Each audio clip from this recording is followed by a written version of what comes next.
তাহলে আল্লাহর কাছে এই ছোলা মুড়ি বুট খাইলে আল্লাহ প্রিয় ব্যক্তি হয়ে যাইব? এটা কি মিলে? আর ছোলা মুড়ি বুট কি তাড়াতাড়ি খাওয়া যায়? এটা তো নির্দিষ্ট সময় আছে। আজানের 2-5 সেকেন্ড আগে শরবত গিলা ভালাইলে রোজা শেষ। কি সালাত হচ্ছে দায়মি সালাত, আনুষ্ঠানিক সালাত হচ্ছে 5 ওয়াক্ত নামাজ, আর মেজাজি সিয়াম হচ্ছে না খায়া থাকা, উপাস থাকা, খাবার এবং পানীয় থেকে বিরত থাকা। আর হাকিকি সিয়াম হচ্ছে খান্নাস রূপী ইফতার বিষয়ে কতিপয় হাদিস। আমি 3টি হাদিস তুলে ধরি বাবা জাহাঙ্গীরের লিখিত মারিফতের গোপন কথা কিতাব হতে। আন সাহলিন কালা কালা রাসূলুল্লাহ সাল্লাল্লাহু আলাইহি ওয়াসাল্লাম ক্বালা আল্লাহু তাআলা আহাব্বু ইবাদি ইলাইয়া আজালুহুম ফিতরাতান। অর্থাৎ সাহাল হতে, হযরত সাহাল রাদিয়াল্লাহু তাআলা হতে বর্ণিত হয়েছে, রাসূল সাল্লাল্লাহু আলাইহি ওয়াসাল্লাম বলেছেন, আল্লাহ তাআলা বলিতেছেন, আমার নিকট আমার বান্দাদের মধ্যে হইতে ওই ব্যক্তি সর্বাপেক্ষা প্রিয়, আহাব্বু ইবাদি ইলাইয়া, মানে ওই ব্যক্তি সর্বাপেক্ষা প্রিয় যে তাহাদের মধ্য হইতে ইফতারকে তাড়াতাড়ি করে, আজালুহুম ফিতরান, যে তাহাদের মধ্য হইতে ইফতারকে তাড়াতাড়ি করে।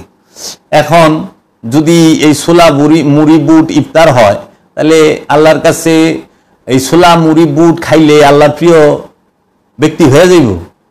এটা কি মিলে?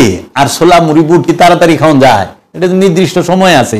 আজানের 2-5 সেকেন্ড আগে শরবত গিলা ভালাইলে রোজা শেষ। এখন তুই মনে হয়েছে যে ওই যে অ্যাডভার্টাইজ দেয় টিভিতে, আজান দিছে শরবত খায় ভালাইছে, পরে দেয় এটা অ্যাডভার্টাইজ, ঝামেলা। আচ্ছা, দ্বিতীয় হাদিসটি হচ্ছে হযরত সাহলিন হইতে, আন সাহলিন ক্বালা রাসূলুল্লাহ সাল্লাল্লাহু আলাইহি ওয়াসাল্লাম লা ইয়াজালুন নাসু বিখাইরিন মা আজজালুলি ফিতরান। বুখারী ও মুসলিম শরীফ এবং আগের হাদিসটিও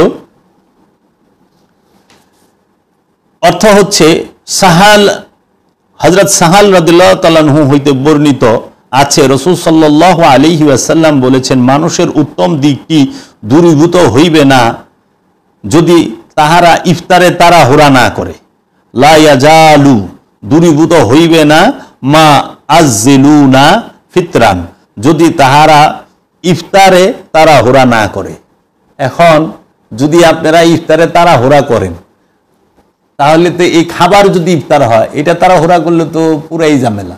এইটা সম্পূর্ণ এই খান্নাস রূপী শয়তানকে নফস থেকে ছিন্ন করার মুহূর্তটি যে ইফতার, হাকিকি ইফতার, এই হাকিকি ইফতারের দিকেই এই হাদিসটা ইঙ্গিত দিয়েছে এবং সুস্পষ্ট ধারণা দিয়েছে।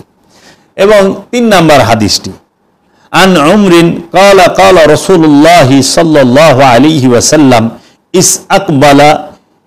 ইজ আকবালাল লাইলু মিন হাহুনা ওয়া আদবারান নাহারু মিন হাহুনা ওয়া গারাবাতিশ শামসু ফাকাদ আফতারাস সাইমুন। বুখারী ও মুসলিম শরীফের এই হাদিসটি আল্লাহর রাসূল সাল্লাল্লাহু আলাইহি ওয়াসাল্লাম ওমর হইতে বর্ণিত আছে যে রাসূল সাল্লাল্লাহু আলাইহি ওয়াসাল্লাম বলেছেন, যখন রাত্রি আমাদের নিকট হইতে পিছাইয়া যায়, আতবারা, এবং সূর্য ডুবিয়া যায়, গারাবাতিন, সুতরাং অবশ্যই রোজাদার মানে সায়েম ইফতার করিবে। দেখুন এখানে কি বলা হচ্ছে, যখন রাত্রি আমাদের নিকট হইতে পিছাইয়া যায় এবং সূর্য ডুবিয়া যায়, সুতরাং অবশ্যই রোজাদার ইফতার করিবে। এই সমস্ত হাদিস থেকে রোজার আসল ইফতারের হাকিকি রূপটিকে বোঝানো হয়েছে। তো কাজেই এই সিয়াম এবং সালাত, এই দুটোরই ভেতর এবং বাহির দুইটা বিষয় আছে। হাকিকি সালাত হচ্ছে দায়মি সালাত, আনুষ্ঠানিক সালাত হচ্ছে 5 ওয়াক্ত নামাজ, আর মেজাজি সিয়াম হচ্ছে না খায়া থাকা, উপাস থাকা, খাবার এবং পানীয় থেকে বিরত থাকা। আর হাকিকি সিয়াম হচ্ছে খান্নাস রূপী শয়তান থেকে আপন নফসকে বিচ্ছিন্ন করে রাখা, ছিন্ন করে রাখা। খান্নাস রূপী শয়তান যেন নফসের মধ্যে কোনোভাবেই অবস্থান না করতে পারে। এই খান্নাস মুক্তির সময়কেই বলা হয় ইফতার। এবং নফস যখন আপন শক্তিতে শক্তিমান বলিয়ান হয় তখন সেটা হয় সেহরি, এবং এই আত্মদর্শন হইলেই হয় কদর। তাই কদরের রাতে কখনোই কোরআন নাজিল হয় না, কদরের রাতে নাজিল হয় রূহ। এবং কোরআন নাজিল সম্পর্কে আমি আপনাদের সামনে কোরআন সম্পর্কে কি কি বলা হয়েছে কোরআনুল কারিমে আমি আপনাদের সামনে তুলে ধরব।